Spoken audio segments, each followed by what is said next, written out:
నమస్తే, welcome to great Andhra. మనతో పాటు ఉన్నారు సీనియర్ పొలిటికల్ అనలిస్ట్ జిఆర్ మహర్షి గారు. నమస్తే సార్. నమస్తే అమ్మా.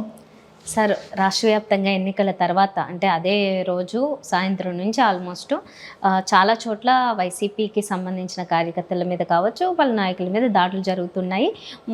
ముఖ్యంగా చెప్పుకోవాలంటే పిఠాపురంలో వర్మ గారి మీద జనసేన నాయకులు దాడి చేశారు.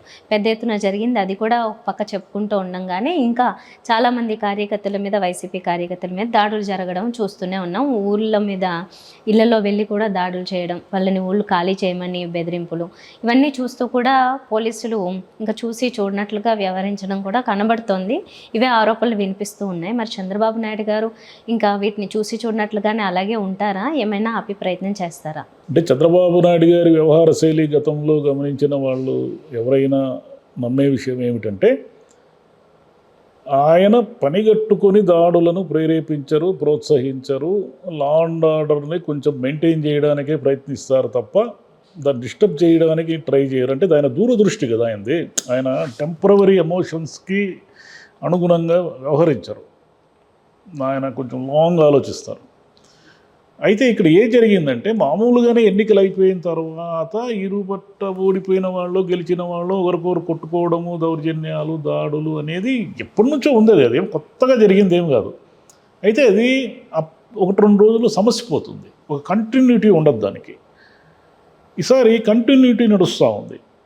ఎందుకంటే పెద్ద నాయకులే ఈసారి మేము వస్తే మీ అంతు చూస్తాము, మిమ్మల్ని వదిలిపెట్టము అని హెచ్చరించిన నేపథ్యంలో చోటా మోటా నాయకులు రెచ్చిపోతున్నారు. దీనికి కావాలంటే దీనికి చాలా చోట్ల గొడవలు జరుగుతున్నాయి. పోలీస్ అధికారులు ఏమిటంటే, గవర్నమెంట్ మారేసరికి సరే మా మీద ఏమైనా బదిలీలు, మా మీద ఏమైనా యాక్షన్ ఏమైనా తీసుకుంటారేమో, ఎందుకు అధికార పార్టీ వాళ్ళకి వ్యతిరేకంగా పోవడం. మీరు మొన్న వీడియోలో చూస్తే టీడీపీ వాళ్ళు రాళ్ళు విసురుతూ ఉంటే అక్కడే ఉన్న పోలీసులు కూడా చూస్తూ ఉన్నారు. ఎందుకంటే వాళ్ళకి ఏం చేయాలో అర్థం కావడం లేదు. అంటే వీళ్ళ మీద ఏదో లాఠీ చార్జో, దాడి చేసో, కొట్టడమో ఏదైనా చేస్తే అది పోయి ఎటు పోయి మన ఉద్యోగాలకు ఏమైనా ఎసరు వస్తుందా, మన మీద ఏమైనా చర్యలు తీసుకుంటారా, దాన్ని ఎలా రియాక్ట్ కావాలో తెలియడం లేదు. అంటే ఇదే లా అండ్ ఆర్డర్ ప్రాబ్లం అంటారు దీన్ని. గతంలో వాళ్ళు చేశారని వీళ్ళు చేయడం మొదలు పెడితే, వాళ్ళు చేశారనేది కదా వీళ్ళ ఆరోపణ. లా అండ్ ఆర్డర్ లేదు, పోలీసులు వాళ్ళ పార్టీ అనుచరులుగా మారిపోయారనేదే కదా ప్రధానంగా చంద్రబాబు గారి దగ్గర నుంచి కింది స్థాయి నాయకుల వరకు ఆరోపించారు.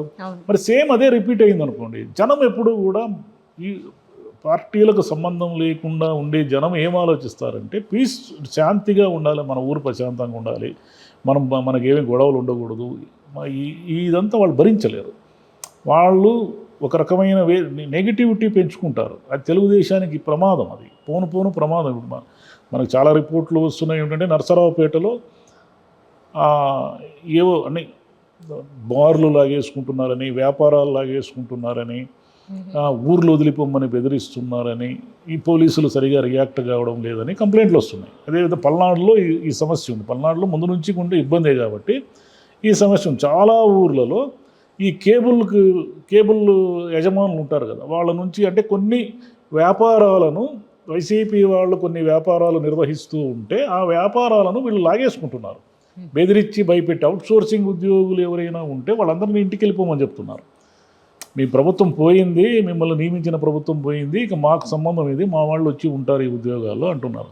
సరే, అవుట్సోర్సింగ్ వాళ్ళని తీసేసే కూడా ఒక పద్ధతి ఉంటుంది కదా, దేనికైనా ఒక పద్ధతి ఉంటుంది కదా. వాళ్ళు దౌర్జన్యం చేశారని మీరు దౌర్జన్యం చేస్తే మీ దౌర్జన్యాన్ని కూడా కాలక్రమేణా జనము నిరసిస్తారు. ఇది ఎప్పటి నుంచో రిపీట్ అవుతున్న వాస్తవం ఇది. కానీ ఎవరు ఏది నేర్చుకోరు కదా, కాబట్టి టీడీపీ వాళ్ళు ఎలా అంటే చేస్తాం, మేము వాళ్ళు చేశారు కాబట్టి మేము చేస్తామని, అంటే ఇదంతా చంద్రబాబు నాయుడు గారు కంట్రోల్ చేయగలరు. ఆయన అనుకున్న సీరియస్గా పోలీసులు ఏది ఎలా వాస్తవంగా జరుగుతుందో దాన్ని మీరు కంట్రోల్ చేయండి, రౌడీజాన్ని ప్రోత్సహించొద్దండి అని కనుక ఆయన ఒక హుకుం జారీ చేస్తే వీళ్ళందరూ సైలెంట్ అయిపోతారు. ఆయన కూడా ఏదో చూసి మనకంతా అప్పుడు వేధించారు కదా, చూసి చూడనట్టుందాం అనుకుంటే తెలుగుదేశానికే ఇబ్బంది అది. ఎందుకంటే ఏ ప్రభుత్వము, ఏ గవర్నమెంటు ప్రజలకు ఇబ్బంది కలిగించే రీతిలో వ్యవహరిస్తే దాన్ని ప్రజలు సహించరని మొన్న ఒక గుణపాఠం చెప్పారు.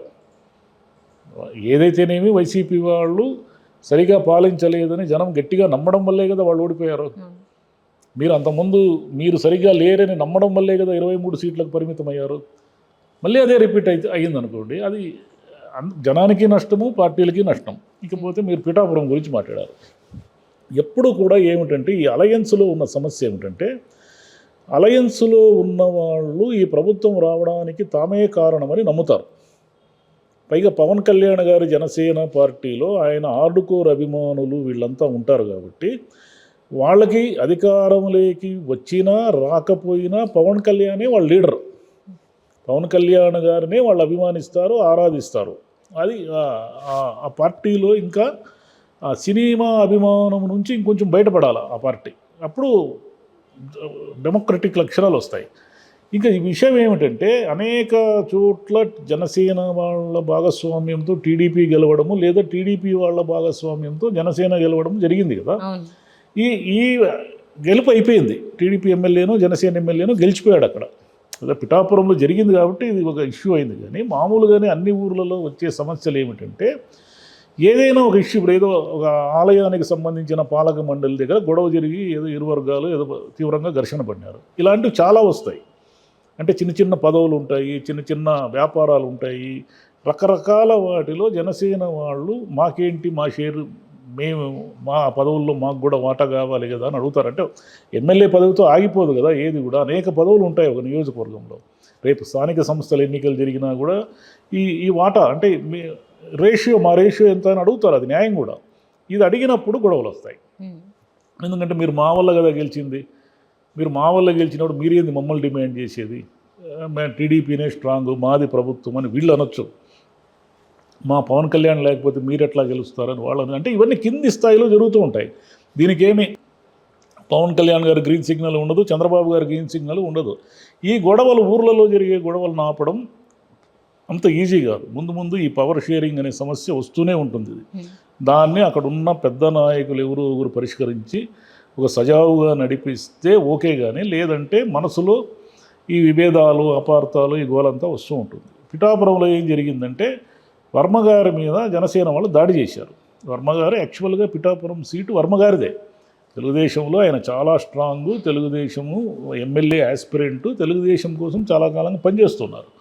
కానీ పవన్ కళ్యాణ్ గారి కోసం ఆయన సీటు వదిలేశారు. చంద్రబాబు గారి మాట వినేసి ఆయన మామూలుగా అయితే ఆయన తిరగబడి వైసీపీలో చేరి ఉండాలి. అలా జరిగి ఉంటే ఏమైండదో మనకు తెలియదు. కానీ అంటే ఇప్పుడున్న పరిస్థితుల్లో పవన్ కళ్యాణ్ గారు ఓడిపోయే ఛాన్సే లేదు. ఎందుకంటే వర్మగారు కాదు, ఎవరు ఏ పార్టీ మారినా ఆయన గెలిచుండేవాళ్ళు.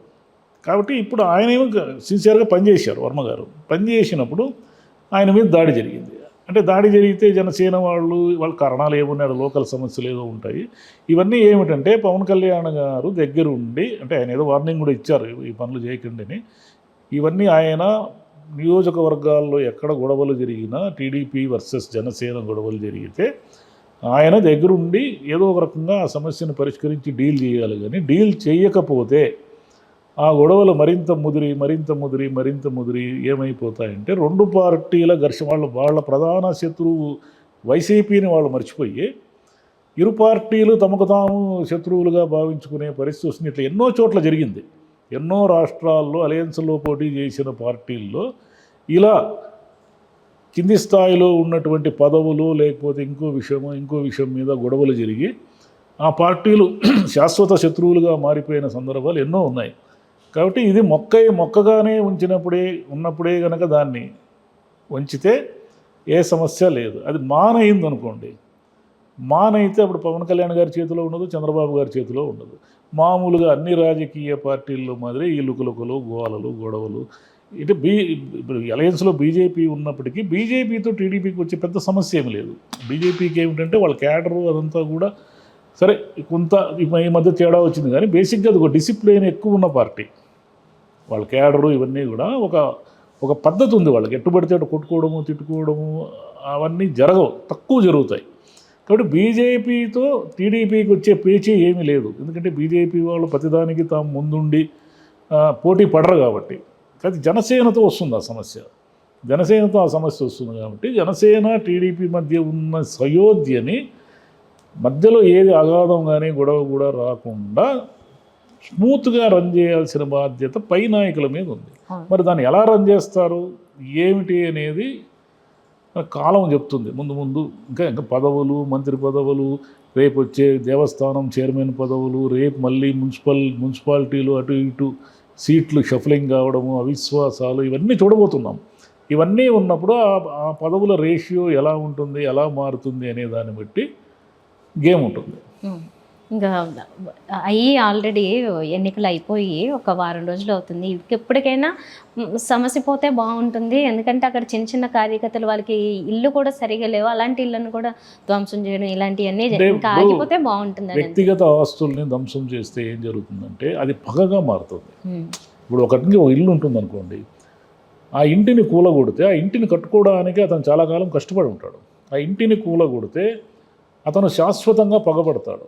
ఇవి ఏమిటంటే పార్టీల వారిగా మాత్రమే కాదు కదా, మన మనుషులు రకరకాల సామాజిక వర్గాలుగా రకరకాలుగా మనం సమూహాలుగా ఉంటాం.